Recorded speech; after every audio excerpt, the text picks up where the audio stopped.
오늘 미국에서 세계적인 권투 시합이 있습니다. 여러분 아시겠지만 미국인 머이웨더라는 선수가 있는데 47전 전승을 한 대단한 복서이고요. 또 그와 싸우는 필리핀 선수 파퀴아오라는 선수가 있는데 이 선수는 8체급을 석권을 한 나름대로 대단한 선수입니다. 이 필리핀 선수는 12살 때 가난한 섬 출신인데 거리에서 담배 팔고 껌 팔고 이렇게 하다가 어떻게 이제 선생님을 만나서 복서가 됐고 필리핀에서는 전설적인 살아있는 영웅처럼 인정받는 그러한 선수이기도 합니다. 지금 전 세계가 이 두 사람 중에 누가 이길까 이제 그런 거에 대해서 관심이 엄청나게 많이 있습니다. 이 필리핀 선수는 현직 국회의원으로 알고 있고요. 장차 대통령도 되지 않을까 그런 기대도 받고 있는 그런 대단한 사람이기도 합니다. 또 많은 사람들이 관심을 갖는 것은 이런 두 선수가 정말 비슷비슷하게 쟁쟁하다는 거죠. 그리고 또 그러다 보니까 소위 몸값이 엄청나게 많이 올라가서 이 미국 선수가 받는 대전료가 1,650억입니다. 그리고 필리핀 선수가 받는 대전료가 1,100억이에요. 암표가 돌고 있는데 암표 한 장에 2억 7천만 원이 할 정도로 암표가 지금 돌고 있는데 그래 들어갈 수가 없는 그런 대단한 세계적인 빅 매치가 오늘 미국에서 있습니다. 이것을 아시고 오신 분들이 몇 분 있더라고요. 그분들 정말 믿음이 큰 분이십니다. 정말 훌륭한 분이에요. 유혹받기 쉬운데 그것을 딱 뒤로 하고 하나님 앞에 나와 예배드리는 여러분은 믿음이 큰 분임을 생각하시면서 큰 믿음에 든든히 서시면 좋겠습니다. 오늘 일부에 이제 또 여러분들 다녀가셨어요. 이제 아시는 것처럼 내일 모레가 또 어린이날, 또 어버이 주일 이런 게 있어서 가정 일 때문에 또 이제 멀리 가신 분들 계셔서 좀 다녀가신 분도 많이 계십니다. 세상에 수많은 사람이 오늘 벌어지는 그 복싱 경기에 관심을 갖는 것은 한 가지예요. 뭐죠? 이 비슷비슷한 두 선수 중에 누가 더 세냐 이거예요. 누구 주먹이 더 세냐 요거를 알고 싶은 거죠. 그것이 알고 싶다. 그것 때문에 수많은 사람이 지금 운집하고 귀를 열고 눈을 열어서 그 경기를 보고 있습니다. 세상들의 관심사는 동일합니다. 여러분 형태는 약간 다를지 몰라도 저나 여러분이나 모든 사람이 이 세상을 살면서 관심 갖는 가장 궁극적인 관심이 여러분 뭡니까? 요거예요. 누가 더 세냐? 누구 힘이 더 강하냐? 누가 더 키가 크냐? 누가 더 지식이 많으냐? 누가 더 권력이 많으냐? 다 이런 것에 우리 모든 사람들은 의식적이든 무의식적이든 다 관심을 가지게 되어 있습니다. 이게 인간이에요. 하나님이 우리 인간을 그렇게 만들어 놓으신 것을 우리가 보게 됩니다. 여러분, 우리 최초의 인간인 아담, 이브, 그 아들인 가인, 아벨도 결국 갈등한 게 뭐예요? 요 문제입니다. 누가 더 크냐? 누구 앞에서요? 하나님 앞에서 누가 더 크냐? 이 문제를 가지고 갈등을 하다가 결국은 큰 어려움을 만나는 것을 우리가 보게 됩니다. 여러분, 지금 저 복싱 선수들은 누가 더 세냐를 뭐로 판가름합니까? 주먹으로 판가름하는 거예요. 이건 아주 원시적이고 물리적인 방법입니다. 이걸 조금 더 세련되게 다듬은 게 뭡니까? 그게 올림픽이에요. 그죠? 조금 더 포장을 하고 룰을 만들어서 누가 더 세냐, 누가 더 빠르냐, 누가 더 힘이 강하냐 이런 것들을 다양한 형태로 만들어냅니다. 이게 조금 더 정신적인 걸로 들어가면은 누가 더 공부를 잘하느냐, 누가 더 지식이 많으냐 이런 것으로 나오게 되고 이걸 조금 더 확대하면은 선거로 나타나게 됩니다. 누가 더 인기가 많으냐, 누가 더 사람들로부터 지지를 받느냐 이런 것으로 나오게 되어 있습니다. 조금 더 확장이 되어지면 소위 전쟁으로 이렇게 확대가 되어져요. 그럼 전쟁이 뭡니까? 누가 더 세냐는 거예요. 누구 힘이 더 세냐? 그건 뭐예요? 최첨단 무기를 가지고 한번 해보자는 거죠. 그래서 미국, 중국, 여기저기 한번 누가 더 세냐? 지금 전 세계에도 지금 돌아가고 있는 모든 흐름이 다 이런 흐름을 가지고 이 세상이 돌아가고 그 톱니바퀴 속에 우리 개개인도 그러한 관심을 가지고 살아가고 있음에 틀림이 없습니다. 이러한 것들 때문에 오히려 사람들이 좀 진보하고 성장하는 게 분명히 있습니다. 또 반면 갈등하기도 하고 정말 말 그대로 싸우고 다투는 일도 적지 않이 있음을 볼 수가 있겠습니다. 오늘 말씀도 그러한 내용입니다. 오늘 예수님께서 12 제자들과 함께 말씀을 나누고 계시는데 12 제자 사이에 뭔가 아주 미묘한 갈등이 있음을 우리가 보게 됩니다. 그 문제의 핵심이 뭡니까? 오늘 말씀에 있는 것처럼 누가 더 크냐라는 문제를 가지고 갈등하고 있습니다. 마태복음 20장을 보시면 사도 요한과 야고보의 어머니가 예수님을 한날 찾아옵니다. 그리고 특별한 청을 예수님에게 합니다. 그 청이 무엇이죠? 내 두 아들이 예수님이 왕권을 잡으시면 하나는 왼쪽에 하나는 오른쪽에 앉게 해 주십시오. 이게 무슨 말이에요? 우리식으로 말하면은 예수님이 왕권, 메시아가 되셔서 왕의 왕이 되시면 하나들은 좌의정을 하나들은 우의정을 시켜주십시오. 그거예요. 대단한 청탁이죠. 이것을 제자들이 다 들었어요. 나머지 10 제자가 어떻게 했을까요? 성경에 보시면 10 제자가 분이 여겼다라고 마태복음 20장은 말씀을 하고 있습니다. 여러분 그런 맥락으로 오늘 본문의 말씀 한번 쭉 보시면 좋겠습니다. 지금 이 제자들 가운데 여러 가지 갈등이 있고 논쟁이 있는데 그 논쟁이 뭡니까? 이 땅에서 예수님 앞에서 누가 더 인정받고 큰 자가 되느냐 이런 갈등이 있는데요. 이런 논쟁이 어디까지 연결이 되어져요? 천국에까지 연결이 돼요. 여러분 천국에서 누가 더 큰 자가 되겠습니까? 이 12명 가운데 천국에서 제일 1번이 넘버원이 누굽니까? 지금 그거를 제자들 가운데 갈등을 하고 논쟁을 하며 예수님에게 좀 명쾌한 답을 주십시오 라고 요청을 하고 있음을 봅니다. 여러분 대단하죠? 누가 더 크냐? 누가 더 세냐가 이 땅에서 문제뿐 아니에요. 어디까지요? 천국까지 연결이 돼갖고요. 천국에서 누가 더 큰 자가 되겠습니까? 좀 예수님 답을 주십시오 라고 질문합니다. 이건 아주 중요한 신학적인 질문입니다. 이거 제가 고민해야 될 질문이고 여러분도 정말 고민해야 될 질문이에요. 이 세상에서 누가 더 크냐 이것도 명쾌하게 답이 나와요. 키 큰 사람이 키 큰 사람이에요. 돈 많은 사람이 큰 사람입니다. 권력 많은 사람이 큰 사람입니다. 주먹 센 사람이 큰 사람이에요. 그건 명쾌하게 딱 현상으로 드러나요. 수치로 이건 딱 드러나게 돼 있습니다. 그러나 천국에서는 그게 그렇지 않거든요. 그죠? 뭔가 다른 기준이 있단 말입니다. 그래서 지금 예수님께서 그것에 대해서 말씀을 하고 계심을 보게 됩니다. 인간은 늘 질문하는 존재입니다. 크든 작든 질문하는 존재예요. 그 답은 누가 주십니까? 부모님이 주고 선생님이 주십니다. 그러나 그 답이 늘 정답은 아닙니다. 우리 모든 인간에게 주시는 가장 명쾌한 정답은 성경에 있습니다. 하나님이 주시고 우리 주 예수께서 주시는 답이 그것이 바로 정답인 것을 우리는 믿고 그 정답을 붙들고 한평생을 살아갑니다. 여러분 지금 제자들의 질문 누가 천국에서 큰 자입니까? 라는 아주 심각한 질문을 던졌을 때 그때 예수님 주신 답이 뭐죠? 그리고 그 말씀을 다시 한번 1절에서 4절까지 말씀을 읽어보시겠습니다. 그때 제자들이 예수께 나와 이르되 천국에서는 누가 크니이까? 예수께서 한 어린아이를 불러 그들 가운데 세우시고 이르시되 진실로 너희에게 이르노니 너희가 돌이켜 어린 아이들과 같이 되지 아니하면 결단코 천국에 들어가지 못하리라. 그러므로 누구든지 이 어린 아이와 같이 자기를 낮추는 사람이 천국에서 큰 자니라. 지금 제자들의 질문은 이겁니다. 누가 천국에서 큰 자입니까? 라고 질문했을 때 예수님이 2가지로 답을 주세요. 첫 번째 답이 무엇입니까? 천국에 들어가는 자는 어린 아이와 같지 않으면 천국에 들어가지 못한다. 누가 큰 자는 2번째 문제예요. 아예 천국에 들어가지 못한다는 거죠. 그리고 성경의 말씀을 쭉 보시면 우리 많은 믿음의 선배들이 성경의 인물들이 고민하는 것은 천국의 문제입니다. 요한복음 3장의 주인공이 누구죠?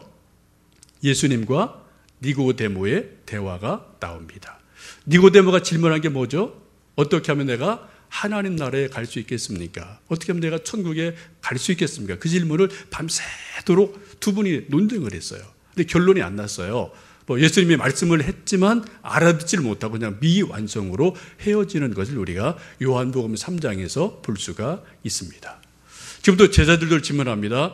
천국에서 누가 큰 자입니까? 그 전에 예수님 말씀하기를 어린아이 같지 않으면 아예 천국에 들어가지를 못한다. 그 다음 문제예요. 들어가서 누가 크냐가 문제가 되겠죠. 그죠? 두 번째 하시는 말씀이 어린아이와 같이 자기를 낮추는 자가 천국에서 큰 자다라고 말씀하심을 보게 됩니다. 여러분, 어린아이가 도대체 무엇이기에, 이 어린 꼬맹이들이 도대체 누구이기에 이처럼 예수님이 제자들 가운데 어린이를 세워놓고 이 어린아이와 같이 되지 않으면 안 된다라고 말씀을 하셨을까요? 여러분 잘 보셔야 돼요. 어린아이가 천국 간다는 게 아닙니다. 어린아이와 같은 사람이 천국 간다고 말씀하셔요. 여러분, 어린아이 같은 사람, 어린아이의 특징이 뭐가 있을까요? 저는 1차적으로 물리적으로 어린아이의 특징은, 어린아이는 우리의 미래다는 겁니다. 어린아이 없는 미래는 있을 수가 없습니다.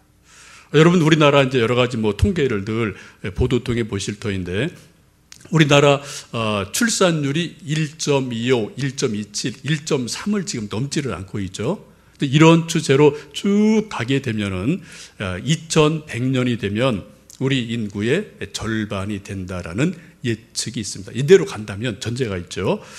그리고 또 2300년이 되면 우리 한민족, 대한민국 민족이 소멸할 거다. 이게 통계 전문가들의 예측입니다. 2015년 통계청에서 청소년 통계를 발표한 적이 있습니다.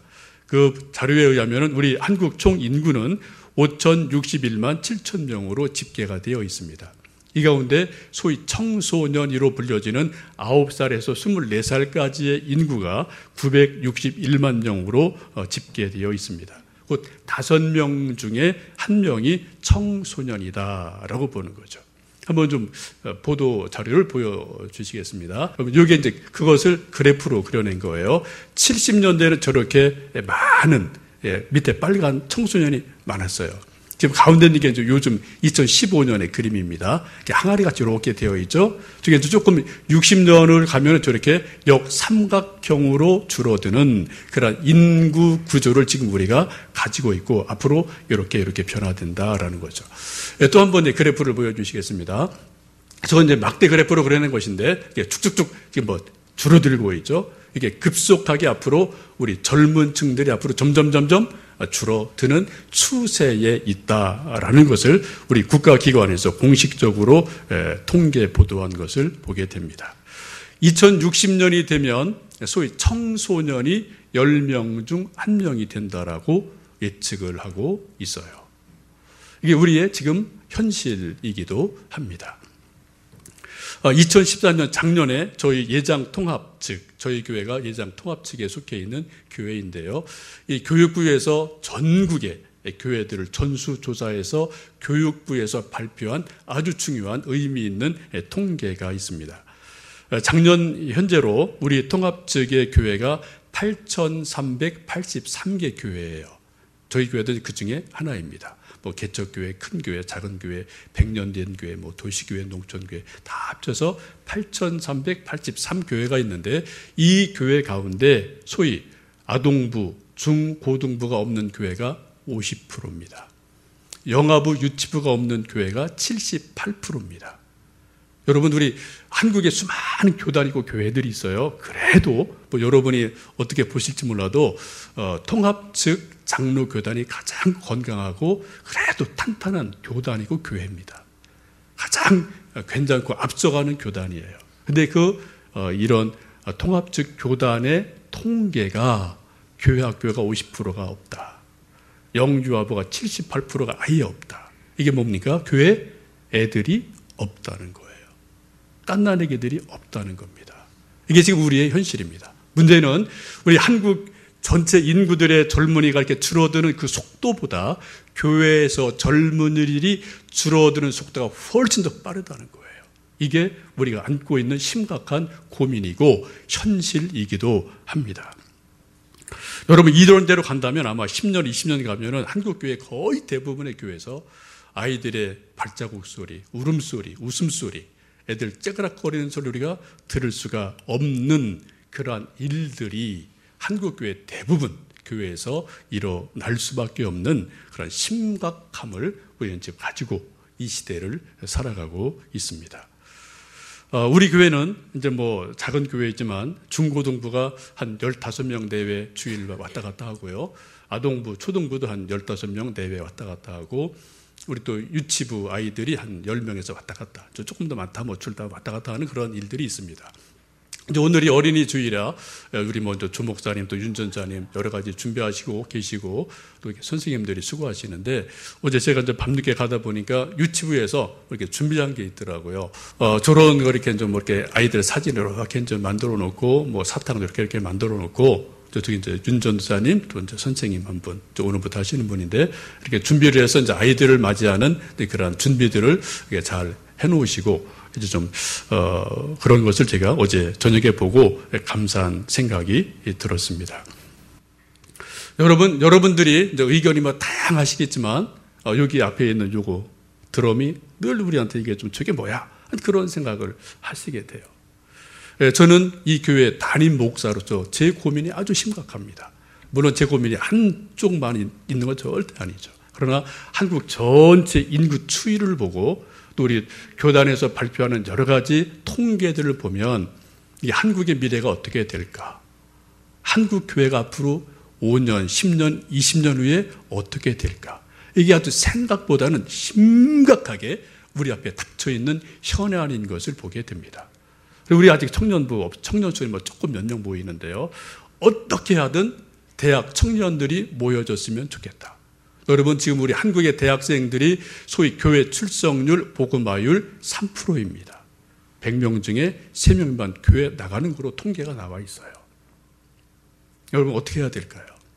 교회에서 이런 미래에 대해서 젊은 아이들에 대해서 우리가 뭐를 고민하고 뭐를 어떻게 해야 될까요? 저도 그런 고민 끝에 미완성이지만 어쨌든 뭔가 좀 몸부림을 좀 쳐보자, 뭔가 좀 한번 시도를 해보자, 그런 생각이 있어서 다양하게 뭐 이렇게 저렇게 좀 해보려고 하는데, 아직도 갈 길이 멀고요, 또 시행착오도 분명히 있을 겁니다.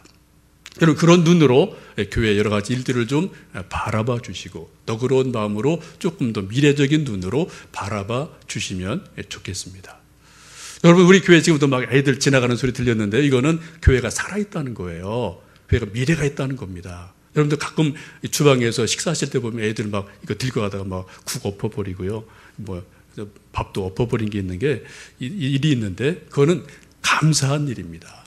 아니, 그런 일 안 없냐? 적막한 교회다. 그 좋은 교회 절대로 아닙니다. 그죠? 뭔가 좀 시끄럽고 째가락거리는 소리가 있고 애들 떠드는 소리가 있고 울음소리가 있는 그런 교회가 오히려 건강한 교회고 좋은 교회일 수 있음을 우리가 좀 넓은 마음으로 바라봐 주시면 좋겠습니다. 여러분, 우리 어린 아이들은 미래예요.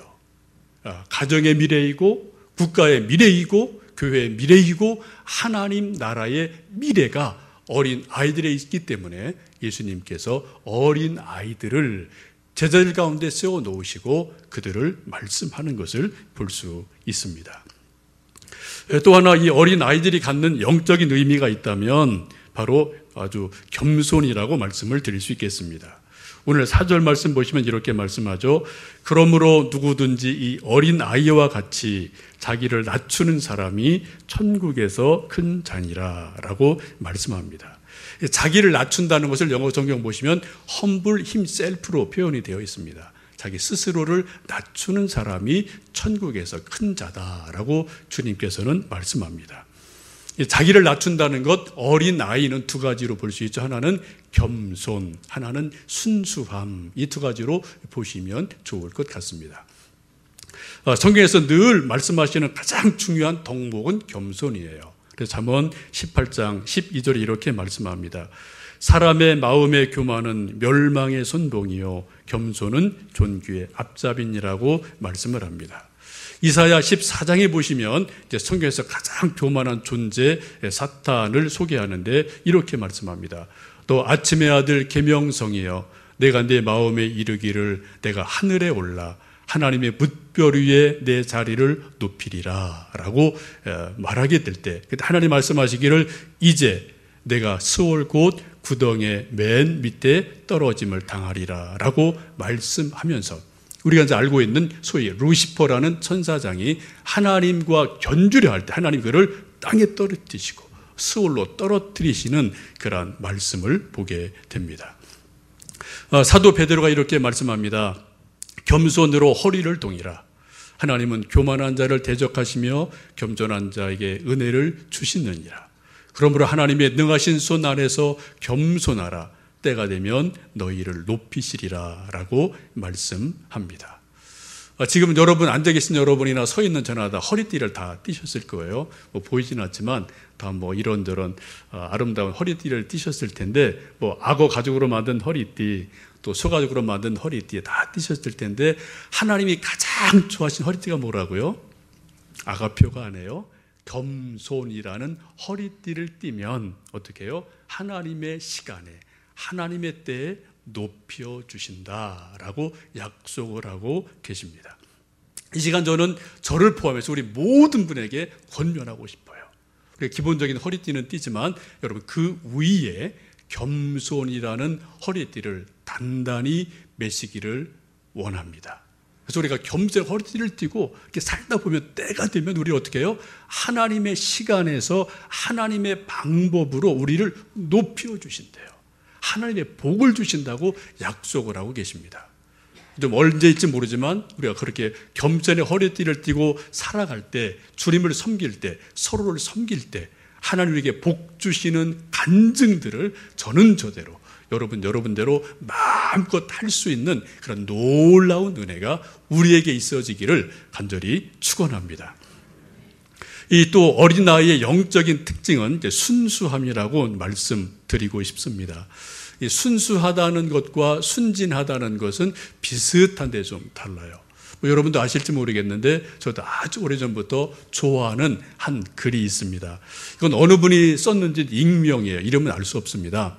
어쩌면 아마 많은 사람이 이렇게 세월 지나면서 다듬어진 글인지도 모르겠는데 순수와 순진을 이렇게 비교합니다. 동감이 되어서 좀 소개를 해드립니다. 깨끗하고 투명한 유리잔 2개가 있습니다. 한 잔에는 맑은 물이 가득 채워져 있고 다른 한 잔은 비워져 있습니다. 전자는 순수라는 것이고 후자는 순진이라는 것이죠.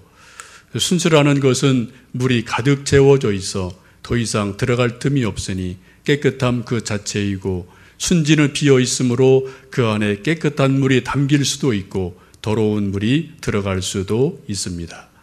누군가 순수와 순진의 차이를 묻더군요.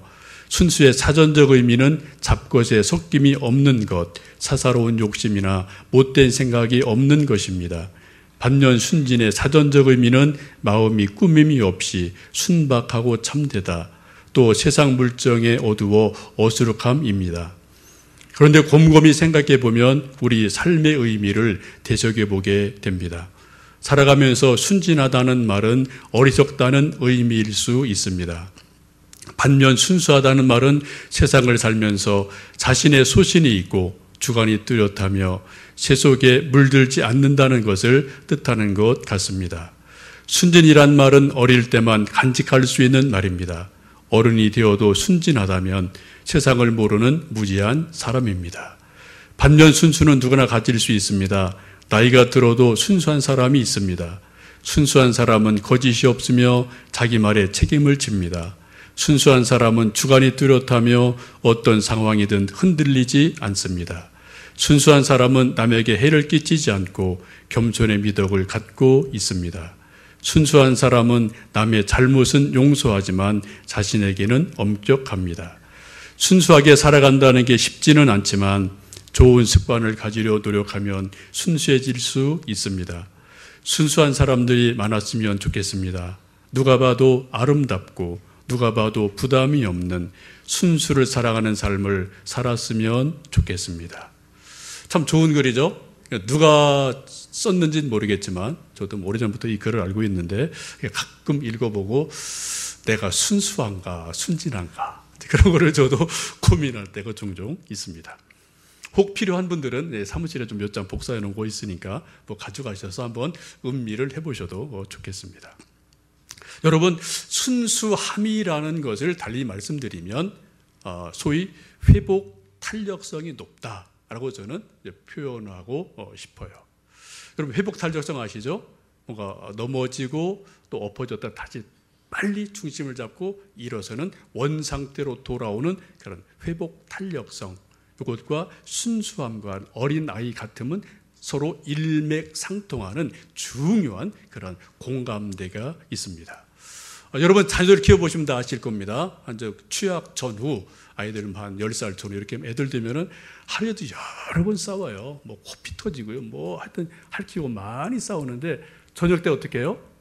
또 막 낄낄거리고 막 같이 놀고요. 어울려 다니고죠. 여러분 다 그렇게 지나오셨고 우리 아이들 다 그런 시절이 있었습니다. 근데 좀 청년이 되고 어른이 되고 나이가 점점 먹어갈수록 한번 다투고 싸운 것이 바로 해결이 되나요? 아니요. 안 돼요. 한번 마음에 상처 입은 것, 이런저런 어떤 싸움들이 여러분 해결 바로바로 되십니까? 안 돼요. 언제까지 해결이 안 되죠? 죽을 때까지 해결이 안 되는 일이 아주 많습니다. 그렇죠? 여러분, 어린 아이와 어른의 차이가 뭡니까? 바로 요거예요. 어린 아이들 얼굴에 멍들어도 하루 이틀이면 바로 멍 풀려요. 우리 나이 든 사람들 한번 멍들으면은 아주 오래 갑니다. 이게 마음이나 감정이나 영혼도 비슷한 일들이 있습니다. 어린 아이 같아져라. 어린 아이와 같은 사람, 이게 뭡니까? 유치해지라는 말이 아니에요. 오히려 더 순수해져라. 순수해져라 라고 우리에게 요청하시는 것을 보게 됩니다. 저는 국민학교를 나온 사람입니다. 여기 이제 소학교 나오시는 분도 계시고 국민학교 나오시는 분도 계시고 초등학교 졸업한 분도 계시는데 국민학교를 저는 졸업했어요. 뭐 다 그런 경험이 있으시겠지만 저 공부할 때 뭐 좀 종이도 좋지 않고 옛날에요. 뭐 이렇게 연필도 이렇게 막 눌러서 글씨를 써야 되는데 이게 좀 뭐 잘못 이제 그걸 지우개를 사용해서 글씨를 지울 때가 있지 않습니까? 근데 좀 부잣집 애들은 정말 찰곰으로 만든 지우개를 가지고 와요. 우리 같은 서민 이제 뚝고무 가지고 이제 그걸 지워야 됩니다. 다 해보셨죠? 찰곰으로 지우면 그냥 종이 그대로 있고요. 그 연필자국만 살살살살 벗겨져요. 깨끗합니다. 근데 뚝고무로 지우면 어떻게 돼요? 아예 종이가 벗겨져 나가는 그런 경험 여러분 다 한번 해보셨을 거예요. 이게 바로 순수함이에요. 순수한 사람은 회복 탄력성이 높아요. 우리가 살다 보면은 이런저런 일이 있을 수밖에 없어요. 없을 수가 없죠. 근데 어떻게 해요? 순수한 사람은, 어린아이 같은 사람들은 내 마음에 누군가 써놓은 거를, 내 스스로 써놓은 그 무엇을 찰곰으로 지우듯이 살짝 지워가요. 근데 뚜껑 있는 사람은 어때요? 벅벅 긁다가 피가 납니다. 자기가 상처를 받아요. 이런 것들이 있음을 우리가 볼 수 있습니다. 여러분, 우리 다 어른들이세요. 여러분 마음이 어떠십니까? 어른이십니까? 어린아이와 같습니까? 오늘 예수님 우리에게 어린아이와 같은 사람이 천국에서 큰 자라고 말씀을 하고 계십니다.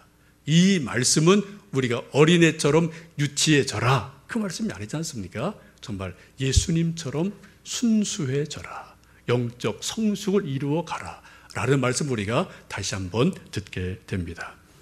오늘 어린이 주일을 맞이해서 예수님 우리에게 말씀하십니다. 이 어린아이와 같이 자기를 낮추는 자가 천국에서 큰 자니라. 아멘. 함께 기도하시겠습니다.